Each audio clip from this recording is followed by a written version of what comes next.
All right, so we're calling all people who are starting out on Zazzle, brand newbies who maybe you've just opened up your account, or maybe you've just been doing some research on Zazzle and came across it because you're looking to make money with print on demand. If you are a newcomer to the Zazzle platform, this video is for you because you need to do these 5 things right now before you actually dive too deep into creating your store, because unfortunately you might actually be doing some things that you don't need to focus on and wasting your time, which is a big one because a lot of people don't want to waste their time. The reason why you're opening up an online business with Zazzle is because you want more time, location, and financial freedom, because you can be your own boss and work from anywhere and make money passively, right? And so no wasting time, because you want to do these 5 things right now. My name is Jennifer Clarke, and I am here with Elke Clarke, and we are a mother-daughter duo team who mentor and coach people on how to make money online with Zazzle.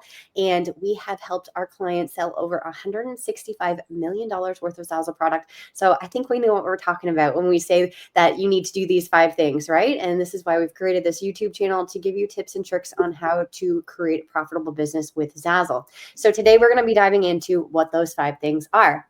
And I'll let Elke speak for a second. I'm really excited because, yeah, when Jen and I started, we did everything incorrectly. But it also proves that as long as you start doing the things right, you can have a lot of success, because between the two of us, we've also sold $15 million worth of Zazzle products. So as Jen said, I think we know a little bit about Zazzle, and we want you to get to the finish line faster than we did. And that's why we're going to start you off with the first 5 things that you really need to focus in on before you even get too far in making products. The last one will be the making products, but we're going to talk about even that. So stick around to the end as to what kind of products that are going to help you succeed the quickest. Okay. So to start us off. So, number 1, before you start out anything, because the most likely version of what you've probably thinking about doing, or maybe you already have been doing, is opening up your store and like, okay, now I can start making products, right? Because it's so much fun to go through. Zazzle has over 1,500 product styles and types for you to choose from. So everyone's first, go-to is to start making products right away. However, the most important thing is to pick your niche first, because you want to hone in on what you're going to be focusing on. What types of products are the last thing that we want to be talking about? Because niche is very important. Honing in on what types of products are in that niche, what kind of design styles and themes, and also choosing a niche that is in alignment with who you are as a designer or just as a person in general, right? So if you are interested in a certain hobby, if you're interested in a certain theme of things, maybe you're interested in getting into weddings or sports or occasions, business. All of those things are very important for you to think about before you actually start cracking open those products and posting those for sale. And there's a couple of things that we want to discuss here, because when you pick your niche or niche, because we're from Canada, so we say niche, you're also picking who you're selling to, right? Mhm. That's the most important thing. It's like, start with the end in mind, which is the sale to a customer. And the only way that person's going to give you money is if they actually get something that they want. And so by really understanding your customer and the niche that they're interested in, using or buying from, is the thing that's the most important. That's why it's number 1 on our list. So make sure that you understand that it's not just because, on Etsy or an Everbee something, you've found something that's trending. That's not the point here, right? Because we're not here to just like cash grab, and probably can't really cash grab, because you're just seeing people on Instagram going like, look at this, I say, it made this much money. Well, it made that much money over time. It made that much money because someone actually targeted that customer properly and picked that niche and is like known in that niche, and they've created that trust and respect that they earned as a seller to get that customer to say yes, because like there's thousands of people that are offering the same thing. And so you have to understand, well, now if I want to compete in this niche, what is it that I'm going to give to that customer that distinguishes me from the sea of sameness of everybody else? Mhm. And so by deciding what niche, and as Jen said, what are you most passionate about? Because if you're passionate about it, you know something about it, it's your interest, then you can truly serve that customer, because you yourself are a customer, Mhm. and you know more what you're missing that you could offer, that no one else does. So it's a huge, huge, like it might feel like a decision or a restriction, but in a way, it's actually one of the big key aspects as to why someone's more successful than someone else, because they really hone in on understanding the customer and truly then deciding how they can serve them best. Yes, very Yeah. important. Okay. Number two is choose your brand. And the reason why this is the second one is because depending on what niche you've chosen and what theme, let's call it theme, niche, what area you are specializing in, that will define your brand. Okay. And relating to some of our clients that we've seen over the past couple of years, it's amazing to see that there's so many different types of brands that have been created, even with the same niches chosen. Okay. Rustic themed, modern themed, depending on what you personally like as your own design style as well, right? How are you going to define your own brand, whether that be personally? So your face is the face of the brand. So Jen Clarke Designs. Or are you creating a brand that is more generic and like a house name, let's call it like Walmart or Target or something like that, where then you're choosing not only are your like the name of your store and also what kind of like the theme of your store, but then also your name and the like color schemes and even like fonts and design styles that are going to be in your store, right? Because when you go into the movement of creating your products, all of a sudden now you have the choice to create products and have the design aesthetic associated with them. You don't want to have, and I call it like a convenience store or like a dollar store type thing where you're just offering everything under the sun. And so your brand, when someone comes to your Zazzle store, if all of a sudden you have like random products and random color schemes and everything like looks disjointed, people are actually going to lose customer confidence with you. You want to have a cohesive and concise brand that is clean lined and it works together. Like when you come to your store, you know exactly what you're getting, not only because of the product choices and the themes that you're choosing, but even like your homepage banner and the name of your store, it all is super cohesive and makes your customer buying experience so much more fluid. And also, your customers will feel a lot more trustworthy with you because your brand is on point with what you're selling in your store. Yeah, so it's that trust that you're really trying to build. And I think, a lot of people go like, oh, yeah, yeah, brand means, color scheme and logo. And that's what truly, you do have to have that portion of it. But your brand goes further than that. You have to actually think about what does your brand offer as value? And Hmm. that's what Jen's talking about with the products, because it's not just your banner and your logo and your name, although those things help to anchor you. It's also, how are you going to treat that customer? What are you offering that will make them loyal brand customers? And that's the whole point, right? They want to associate with you. So you have to have that brand, you have to have that name recognition, etc. But even in the online space, especially on the Zazzle platform, you have so many different places where you can brand yourself. And that's really important, because otherwise your, whatever product you make, someone else, like hundreds of people can make the same product and the same, like, target the same customer. So you're distinguishing yourself in that messaging that you're creating with your brand, and how you serve that customer with your brand values of how you're creating the products. That is going to give you that edge and distinguish you from everybody else. So look at two things now that were so important, that seemed very like minimal, but they're the things that people shop for. Like, think about the Pepsi and Coke taste test. I know it really dates me, but back in the day, they would take people and do the taste test of, do they like Coke or do they like Pepsi? And it turns out that if they're Pepsi loyal people, they would still prefer Coke in the taste test when it's blind. But as a loyal brand person, they would always still drink Pepsi. I Hmm. know. I have twins. I have a Coke person and I have a Pepsi person.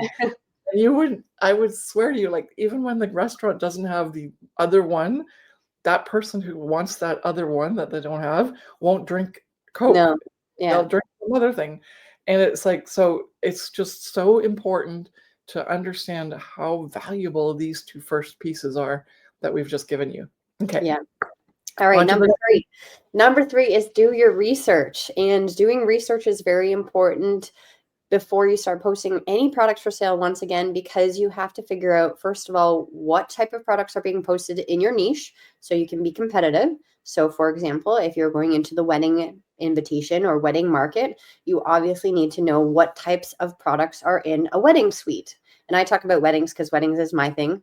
But any other niche that you're in. So if you're in the sports niche, if you're in occasions, or if you're in politics, whatever it may be, right? You need to go in and see what else is being offered for the competition. And this also brings back, Elke's example about the Etsy store, the listing that is making $10,000 a month. And then you see all these people on Instagram, they're like, make this t-shirt and you'll make this much money. Well, no, unfortunately, that t-shirt has had years of or months of listing time, and it also has the traction, right? And it has this specific design. But if you make the same design, unfortunately, that your design probably won't sell because the other design is already selling, right? And so even though you see all these amazing Instagram reels and be like, well, make this design and make this much money, unfortunately, that's actually not doing research competition. That's just going along with what's happening.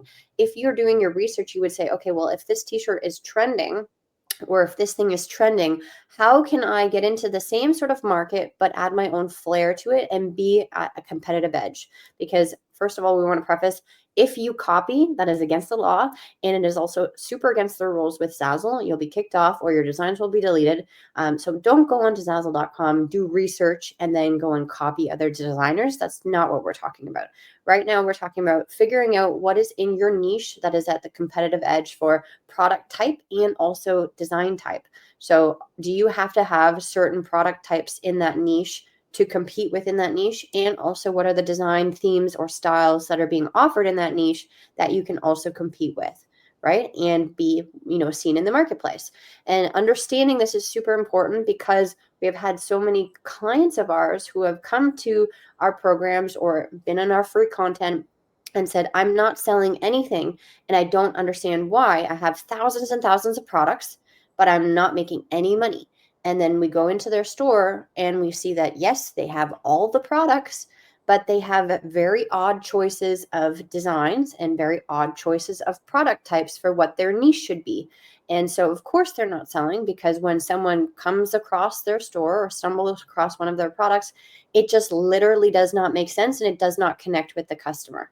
And so you are doing research in order to fit in with your niche, with your product type and your design type, and serve the customer and serve a purpose, right? There's three things that are very important there: design type, product type, and serving a purpose. Because if you have a product and then you have a design and those two put together don't make any sense, or they're not serving a customer, then unfortunately that's where you're not going to see sales. So no matter if you have thousands and thousands of products, you have to do your research first to know what will be competitive in the marketplace and allow you to showcase your products and also serve the customer's needs. Because the transaction between a customer and a seller only happens when the customer is satisfied with this, what's selling, what's being sold, right?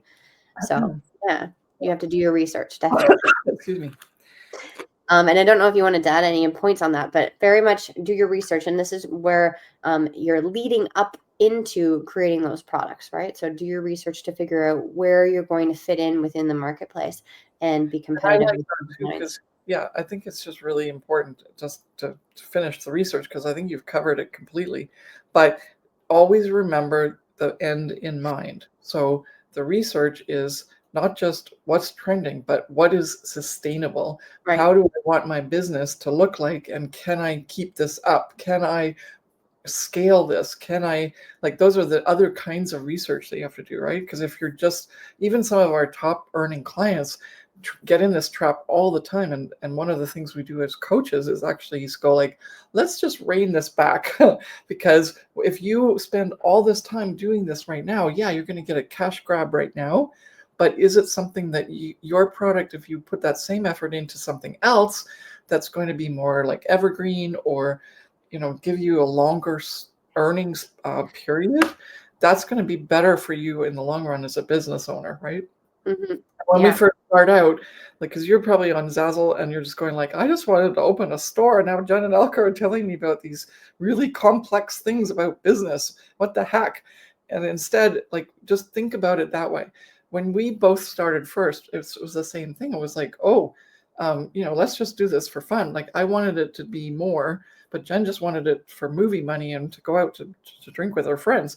And it's like, good, that's fine. But once she got serious and wanted to go and travel like the world, all of a sudden it was like, I actually have to run this as a business more so. And because of that, now that learning is like, why don't you just do that right from the beginning, right? Mhm. So that you do have that potential as soon as you start. Yeah. Number 4 is master your skill sets. And this is a very important one because each and every single one of us is individual and has unique skill sets, right? If you are a designer, let's call you in the terms and sense of a photographer or an artist, a graphic designer, you might have certain skill sets that you can actually use to your advantage because, of course, on Zazzle, it's a lot of artwork based, right? And so if you already have those skill sets, then that's awesome. And you can utilize some of those skill sets to create really nice designs.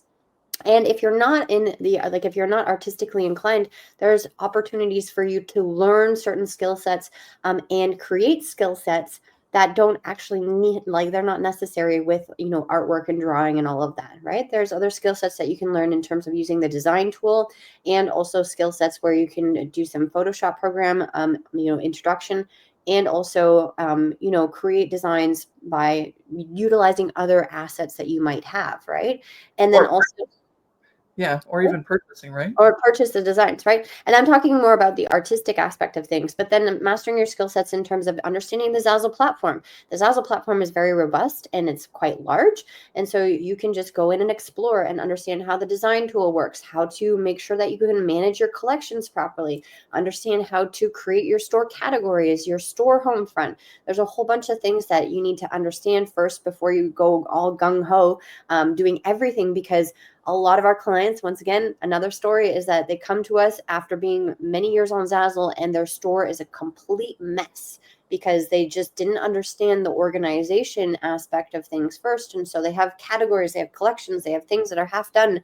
And so mastering your skill sets in terms of understanding what you need to have in your Zazzle store and also using the design tool are two ones that go hand in hand, because you first of all have to understand how to post those products, right? And using the design tool is very important. But then also the organization of the back end sort of stuff. Like, where are these products going to be housed in your store in a certain category, in a certain collection?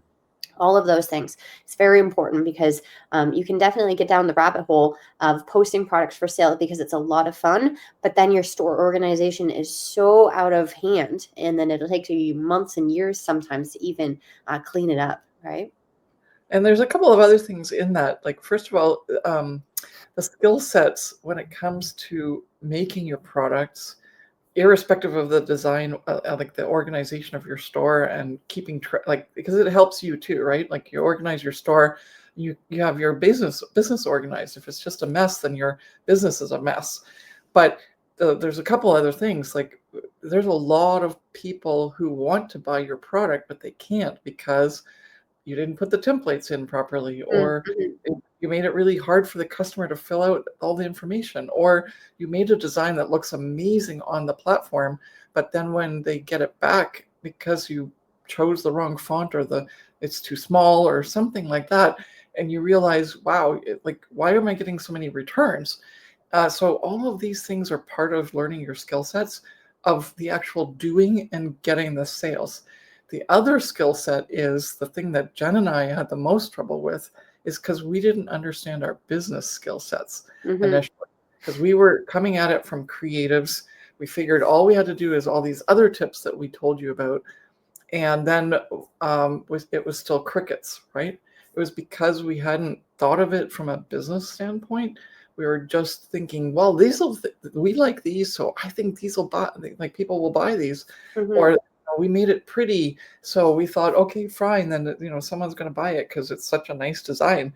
So all of these types of feelings that we thought were like the right business decisions and skill sets to really run a business, we've learned we've learned our lesson. And so now we can teach that to you because, yeah, if you don't have a full understanding of how to run a business and make business decisions, then you're going to get stuck in all of that emotional stuff too, right? Like if a design doesn't sell, I had this happen to me for at least 5 years while I was on the platform. I was like, I put my heart and soul into a design. I did all the other steps and things that we've talked about here. And then I go like, but it didn't sell. And so initially it was like, oh, I must not be a good designer, or, I don't think I'm good at this business, or like it just went down the rabbit hole. It was terrible. And so, but if you treat it as a business and you also have the business skills to understand it as a business, then A, you don't take it personally, and B, you go like, okay, let's learn from this, right? Mhm. And that's a big skill set. Not too many people can do that. It takes a long time to go like, let's learn from this. Instead, they're like wallowing in the mistakes.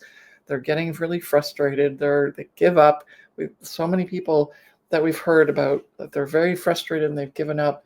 And that comes after the high of the business is over, right? You go like, I'm going to start a business, I'm going to do this, and then all of a sudden you like do everything that Elke and Jen said, and then all of a sudden it's crickets, and they go like, well, what do they know, or things like that, and but really, you have to look at it from a business, that skill set of a business owner, and realize, did I actually properly implement everything?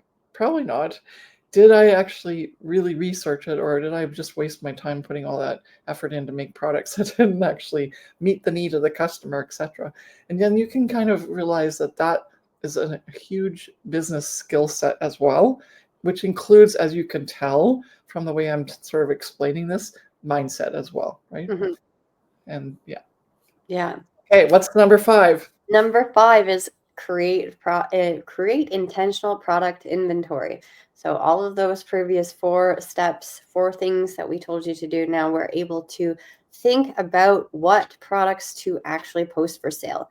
And that brings me back to doing the research with the product type, the design, theme, or style, and then serving the customer. And that's what we call an intentional product. Those 3 things working together, because as I mentioned, if you have thousands and thousands of products in your store and you're not seeing any sales, it's probably because you have not done intentional research, and all of those products are not intentional products. They ultimately need to serve a customer and serve a need. And that's where the transaction of money comes in. That's why somebody's going to be convinced to buy. Well, how much is a cornhole set now? A cornhole set for $200. Why did they decide to buy that? It's because it served a need. Why did somebody decide to buy a tote bag with this design on it? Because it serves a need. Why did somebody decide to buy the mug with a photo on it? Because it serves a need. So understanding your intentional products are very important, because at the end of the day, yes, we are business owners, and yes, we can make money in our sleep sometimes, because sometimes we make a sale and we wake up the next morning to an email, but we are still spending time creating these products. So each hour or each couple of minutes, however long it takes you to make a product, that is time that you are investing in potential future sales for yourself. What the cool thing is about Zazzle is that you can spend an hour today and make a really good intentional product, and that product can potentially sell for you many, many years forward, going forward consistently. So I and Elke, we both created stores back in 2007 and 2008, and I still sell certain products that I made in 2011, because it took me a couple of years to figure out my business plan and figure out my intentional products. I still consistently sell some products that I made in 2011. So imagine that 1 hour worked many years back can actually translate into potential sales in the future. And so if you think about it that way, then you'll really take the time to say, okay, this hour is so important, because first of all, if I don't do the research and I don't create an intentional product, I've just wasted an hour doing whatever, playing around on Zazzle, right? And not actually really saying that this hour is extremely important for the future success of my Zazzle business. And if you take that hour and you're intentional about it, and then you think, hey, maybe it won't sell tomorrow, maybe it won't sell next week, but it might sell potentially a month from now, 2 months from now, a year from now. You are really going to take that time to sit down and make sure that you're doing intentional products, because at the end of the day, we don't want to waste time, right? You're creating a business so that you have more time freedom. So the traditional 9 to 5 doesn't exist. And this is where a lot of people's mentality goes, is like, well, if I worked 9 to 5, that's 8 hours. That means I have 8 hours worth of a paycheck. But here you can work 1 hour and get many, many, many more hours worth of a paycheck just from that 1 hour. And so you have to think about it that way, right? And we're not just playing around on Zazzle. You want to make sure that every moment that you take to work on your Zazzle business is intentional, because that's the whole point of this business, is to have more time that's free and less time that's working, but still get a lot of More results. money. Huh? And more money. And more money, yeah, and get more results, yes. Yeah, and we just want to preface this because we have seen a lot of other YouTube videos and in like social media posts lately where it's like, oh, you just want to make like hundreds of thousands of dollars in 2 seconds, then use this trending product and make your own, go to Canva, etc. That is irresponsible, and it's not possible, because that they're not even showcasing their own work. They're showcasing someone else's product, and they're assuming that person did that. Plus, then they're telling people to go to Canva or any other design program, which is AI, and saying all you have to do is copy it and change it around a little bit.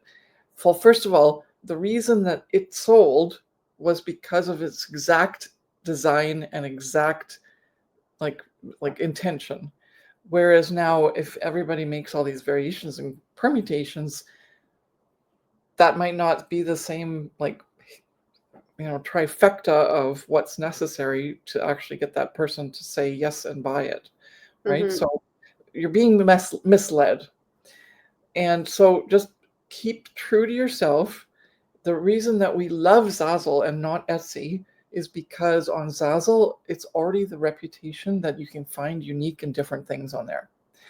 And by then offering unique and different things, rather than just the mainstream of everybody having the same graphic, etc., or whatever, you are literally distinguishing yourself, and you're able to distinguish yourself. And so even as a beginner, you could crush it right away if you just realized your own value and your own potential. Okay, Mm-hmm. so don't forget that as our little last part to this pep talk. And then we should sign off. Yeah, so thank you so much for watching this video of the 5 things that you need to do right now if you are a beginner on Zazzle.